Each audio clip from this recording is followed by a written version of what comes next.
Hello, welcome to a Tuesday Business News Report. It's now time to bring a feature on the show today as we're looking at the population census which would hold this year and also data management. Chairman of the National Population Commission, Nasir Isa Kwara, has stated that the NPC would be ready in the month of May this year to conduct the first digital population census in the country. Ongoing efforts by the National Population Commission towards conducting a census for the country this year, according to some quarters, cannot be more untimely and inappropriate, being so close to the next general election and at a time of critical security challenges afflicting practically the entire country. These factors, according to them, would also undoubtedly affect the census outcome adversely, even by its own admission. The NPC's pre-census tests being conducted in some parts of the country were also hampered by severe security challenges in some states. And according to back and forth as well at the Senate, discussions looking at how much would it take to fund the population census exercise, it is also expected to go up at least 400 billion naira. Well, joining me now virtually to discuss this and much more, I have economist Michael Ilo. Good to have you in the breakfast show this morning. Yeah, thank you, David, for having me. Good morning. Now, looking at the fact that we've had a delay before this population census, which is expected to take place this year, let's look at the critical element of data collection, data management, and also having a sustainable, a workable economic agenda. For so many schools of thought, because we've had a misplacement as to the correct figure, we cannot necessarily plan for the country. Hence, we always have those who are either marginalized or we have a poor reach of interventions by government. What's your thought in this school of thought, your opinion on this? In Nigeria, we've always had issues with census and credibility of the results. For many, there's been the problem of undercounting in some places, overcounting in others.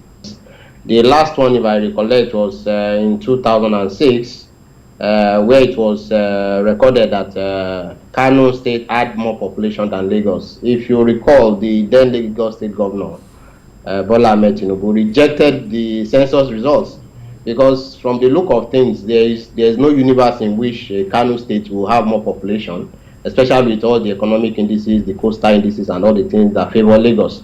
And these are things people can see. Ordinarily, census should have happened once in 10 years, but we missed 2016, we missed 2018. Hey, this is 2022. The issue for me is not whether we conduct census or whether it's too close to election. The issue is, are we doing the right thing? Are we taking advantage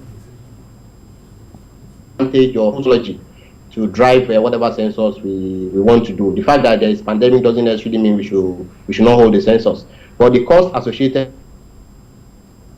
with our own, even accounting for dollar parity, it's on the exorbitant side, actually. So those are the issues. If we can drive down the cost, if we can use tools of technology, it's something that is concerning when we find out that we collect data in different silos.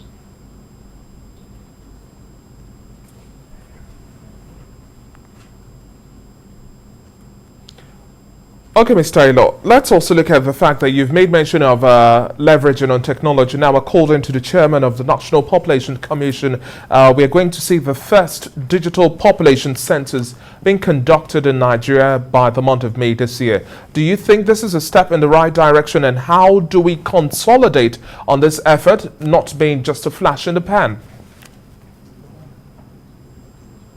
Yeah, can you come back with that question? Yeah, so my question is that according to your statement, which you made previously, we have to leverage on technology. And that's what the chairman of the National Population Commission has highlighted just recently. He made mention of the fact that we are going to see the first digital population census being conducted in May this year. Now, in terms of consolidating on this and having to ensure that we have much more sustainable efforts and leveraging on technology, do you think, going by the antecedents we've had previously, this would just be a flash in the pan, or you think this is going to be a workable model? Well, the devil is always in the details. I wouldn't begrudge him if he has all these grandiose plans. But at the end of the day, is he taking a leave from other developed and developing economies alike? For the record, Ghana conducted census last year. There wasn't so much hula baloo about it. So if we are taking use of technology, it means synchronizing the available data. Is he doing that? I'm not hearing anything about it. It seems when people are in heading MDAs in Nigeria, what they are interested in is the funding that comes to them, not actually getting the job done. I heard him talking about 1.5 million ad hoc staff used for counting 200 million people. That is something is wrong with that figure. In UK, they did a similar census and they only used 30,000 people on an ad hoc basis.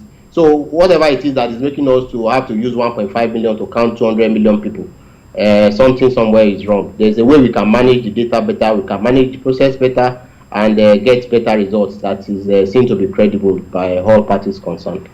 Okay, now, Mr. Taylor, we are wrapping up our conversation, but looking at the foresight, the outlook and the prospects for the year 2022 and beyond, also going into the election as well, the year 2023, and towards the other developmental plans that we have from 2021 to 2025.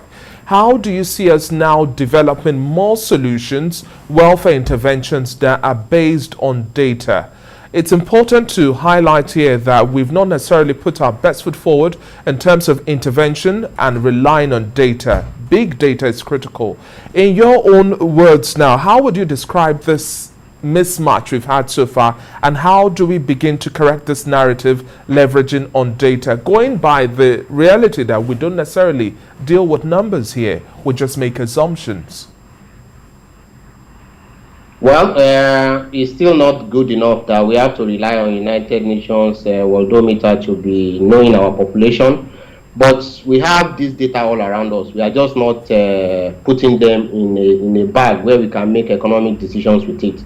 License, insurance, NIN, BVN, just name it.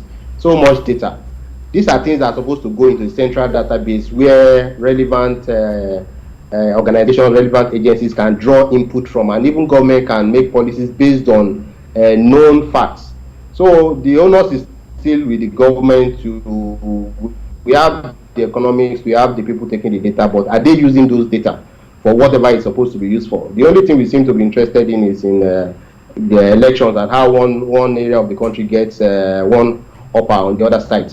But if we are really using data for development, we look at unemployment, we look at distribution of population, we look at who gets what, when, and how, based on known facts. So it's up to us ultimately, up to the government to do the right thing and start doing the right thing, so that at the end of the day we can use data to drive our development, because we can't measure it, we just can't manage it. Definitely, if we can measure what we have on ground, then it's quite difficult to intervene. We're looking at the fact that the year 2022 is also going to come up with the subsidy removal. Government is saying 40 million Nigerians are also going to get the 5,000 naira stipend as a cushion. All of these elements ask, who is the Nigerian who is receiving all of these? And we hope that clarity comes with this next population census. Thank you very much once again for your time on the Breakfast Show this morning. Michael, it's been a pleasure.